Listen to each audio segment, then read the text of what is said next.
What's going on, everyone? So this is my review for Frozen 2, which is now in theaters. And Frozen 2, for those of you who don't know, it's a sequel to Frozen, which came out in 2013, was a huge success, did very well at the box office as well as at the Oscars. So it was inevitable that there was going to be a sequel. And 6 years later, we get it. I'm not going to say the premise other than it's a sequel to Frozen because I honestly had no idea what this movie was about. I think I saw the teaser trailer, the one where it's like Elsa just kind of like looking out the water, and that one doesn't reveal anything. So that's why I'm saying I'm not going to spoil anything because if you're kind of like me and you didn't really, go into it knowing really anything, it's honestly the best kind of experience.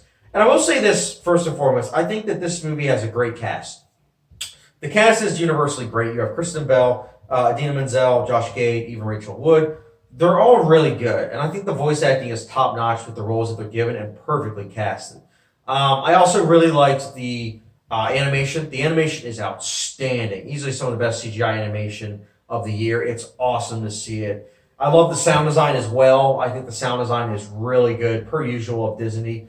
Disney always knows how to deal with technical aspects. I feel like for the most part, and this movie's no exception. The balance of like the score and the soundtrack combined with all the little noises, I think it made for an impactful viewing experience. I also like the messages. I think the messages could have been dove a little bit deeper. I'm not going to get into the negatives, but I think with what they were going for, I think that they are very important messages about like acceptance, how differences, like people are usually scared of differences, at least in the past, and understanding that people are afraid of things that they don't understand and how that's not right. I like that they were trying to cover that message. I think it's a very important message.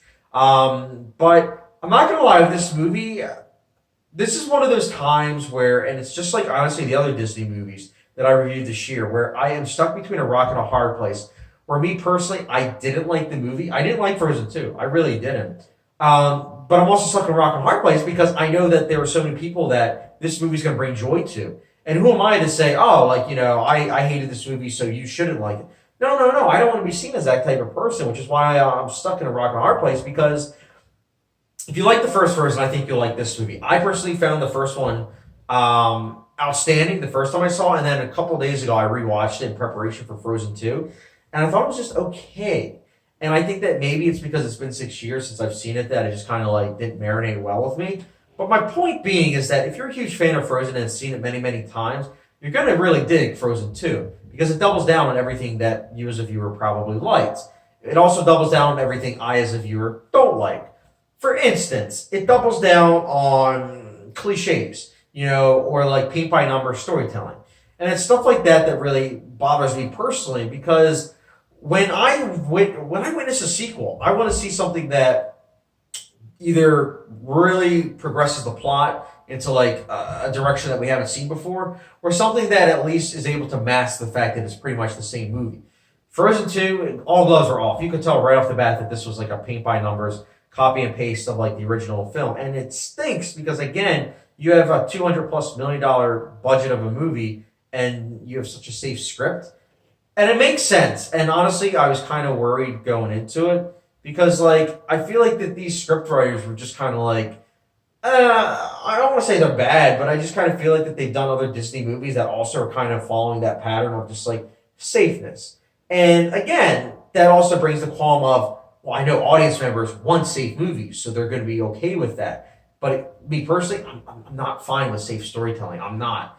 And especially with the execution of this movie that is paint by numbers, just like the original. I don't know how many more times I have to say that, but let's get into a different topic. The character development.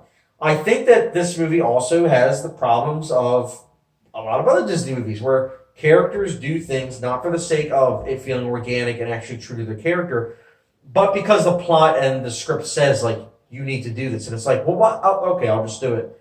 And that's my biggest problem, I'd say, other than like the story being paint by numbers. But I also really didn't like the ending. I feel like the ending just kind of came down to not much really occurred, like not much actually pushed everything to the limit. Like at least with How to Train Your Dragon 2, spoiler alert for that movie, but a character dies and it pushed Hiccup to like even further as like maturing as an adult because as you get older, death is all around us, unfortunately. So it led us to a new side of him. And I'm saying that The reason why is because I feel like these characters didn't really move on from anything. They didn't really learn from their mistakes or stuff that they succeeded at.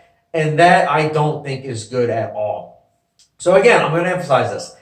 I had a lot of problems with the movie. The core things in a movie that are important to me. Technical aspects are important, obviously, but also like when it comes to story, character development, ending, and honestly just pacing. When you have all those things that really dampen the film for a viewer, I feel like I can't really say that it's a great movie or even a good movie. But I want to take a moment also to mention the messages because I did mention that in my positives. I like what they were going for, but I think the execution was sloppy, which goes into itself to say about Frozen 2, which is why a lot of you guys are probably going to be interested, the fact with the rating I give this movie. I'm not going to do it just yet. All I'm going to say is this. Frozen 2, if you like the first one, you're going to like this movie. If you didn't like the first Frozen, you're really going to hate the second one. It comes down to that. This movie, it has good technical aspects. It's an animated movie that's enjoyable if you turn your brain off, which is fine. If you're a fan, much respect to you. You'll love this movie. But at the end of the day, Frozen 2, I'm going to be nice, and I'm going to be giving it a 3 out of 5 star rating, which, for those like a hot sauce rating, it's the good old Frank's Red Hot Wing Sauce. So, yeah, I'm feeling generous. But I feel like much the same way as like Lion King and Aladdin, I'll probably go back and be like 2 out of 5. But for now, you guys caught me in a good mood. So, yeah. Guys, Frozen 2, let me know your thoughts in the comment section below. What did you think about it? Did you like it? Did you not? And how does it compare to the first Frozen? Let me know your thoughts in the comment section below. And as always, don't forget subscription, notification bell, and I'll catch you guys later.